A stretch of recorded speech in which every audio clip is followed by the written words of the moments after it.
नमस्कार दोस्तों, स्वागत है आप सभी का आपके अपने YouTube चैनल एल्केम स्टडी के इस नए वीडियो में। दोस्तों, बहुत ही अच्छा इन्फॉर्मेशन है और आपका ये प्रयोग बहुत ही इम्पॉर्टेंट है, ठीक है।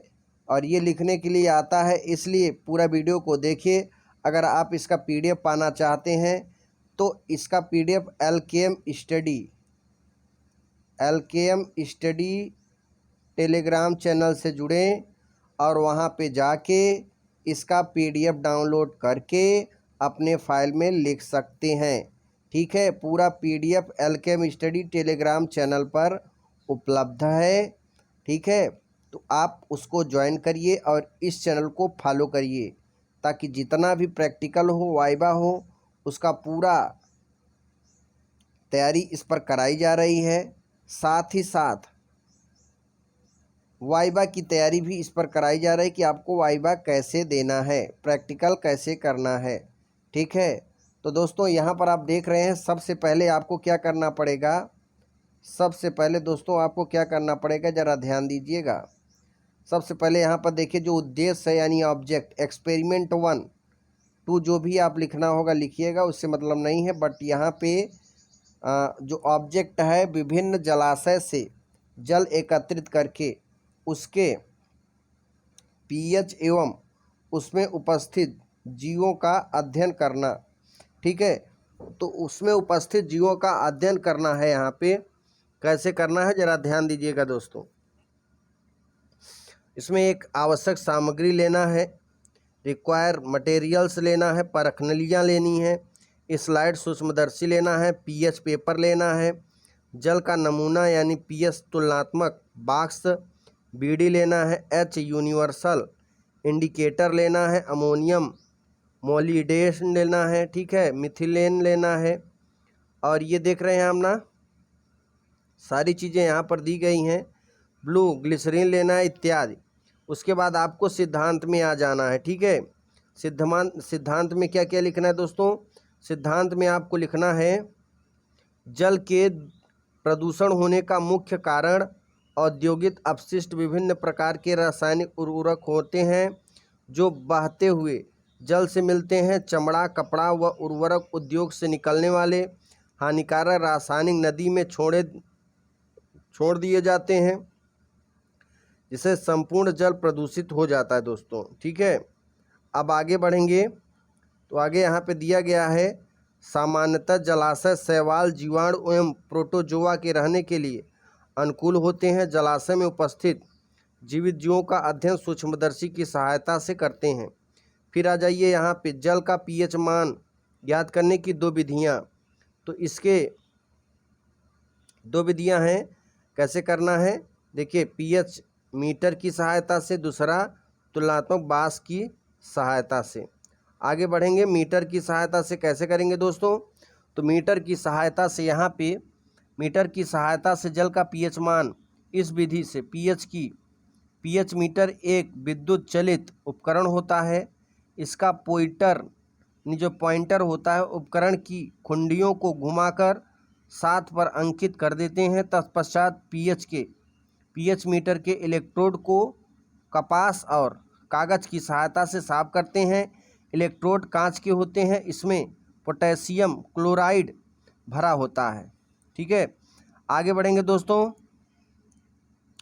आगे बढ़ेंगे तो जल का pH ज्ञात करने के लिए जल को परखनली में लेकर उसमें इलेक्ट्रोड प्रवेश करा देते हैं। इसके बाद pH मीटर का स्विच ऑन करते हैं। परखनली में लिए गए जल का pH मीटर पर अंकित हो जाता है। इसके बाद आपको ये निष्कर्ष लिखना है दोस्तों। निष्कर्ष का भी देख लेते हैं, पूरा निष्कर्ष क्या है। तो निष्कर्ष में, इस विधि की सहायता से अधिक जल के नमूनों का pH बहुत ही कम समय में सुविधापूर्वक ज्ञात कर सकते हैं। अब देखिए, आप जो है दूसरा नंबर, pH तुलनात्मक बात की सहायता से pH का मान निकालना है, ठीक है। तो यहाँ पर इस विधि से क्या करते हैं दोस्तों, विभिन्न स्रोत से प्राप्त जल के नमूने कांच की विभिन्न बोतलें में एकत्रित करते हैं। इसके बाद प्रत्येक बोतल से लगभग 5 मिली नमूने का पानी एक परखनली में लेकर उसमें बीड़ी H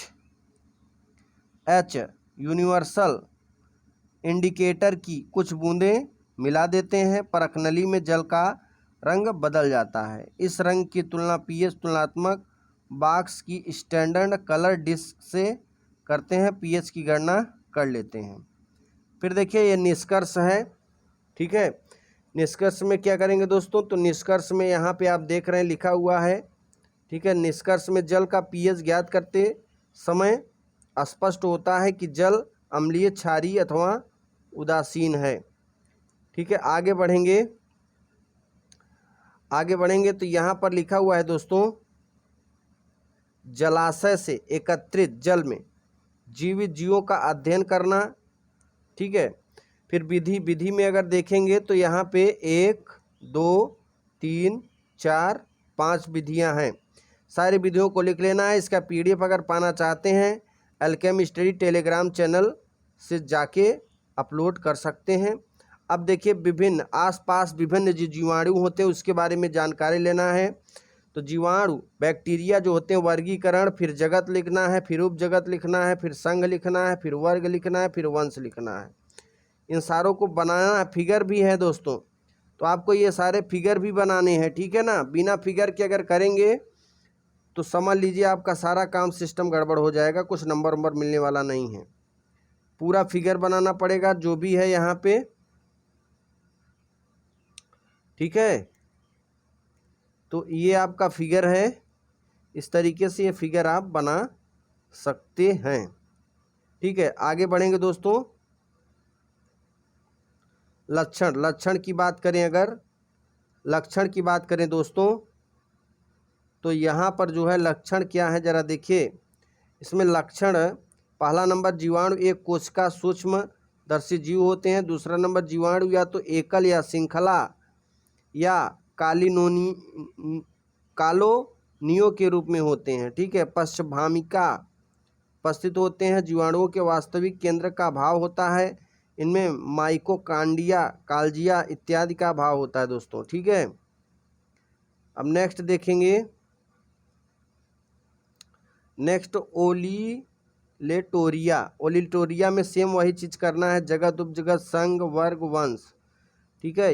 ये सारी चीज़ लिखना है। फिर इसके फिगर बनाना है आपको। फिगर आपको सबको दिख रहा होगा, ठीक है। फिगर ये बना लेना है। इसके बारे में जो भी दिया है वो सारी चीज़ें आपको लिख लेना है। जो भी ये सारी चीज़ें दिया है इसे लिखना ज़रूर है दोस्तों, ठीक है। आगे बढ़ेंगे। आगे यहाँ पे लक्षण इसके लिखना है, ठीक है। लक्षण जरूर लिखिएगा। फिर देखिए स्पाइरोगायरा का भी वर्गीकरण जगत उपजगत संघ, ठीक है। फिर आ जाते हैं इसके फिगर में आएंगे तो इस तरीके से फिगर बनाना पड़ेगा आपको। आगे बढ़ेंगे। फिर देखिए जो भी आपका है, ठीक है। अमीबा में आएंगे तो अमीबा में भी वर्गीकरण जगत संघ उपसंघ वर्ग, ठीक है। गण श्रेणी जाति, ये अमीबा है। अमीबा बहुत इंपॉर्टेंट है, ये पूरा लिखना है दोस्तों, ठीक है। इस तरीके से ये हमारा वीडियो यहाँ पे कंप्लीट होता है। और इस चैनल को ज़रूर फॉलो करें और एल्केम स्टडी टेलीग्राम चैनल से जुड़ें ताकि आपको पूरा PDF वहाँ पे मिल सके। तो अगले वीडियो में मिलते हैं, तब तक के लिए जय हिंद, जय भारत।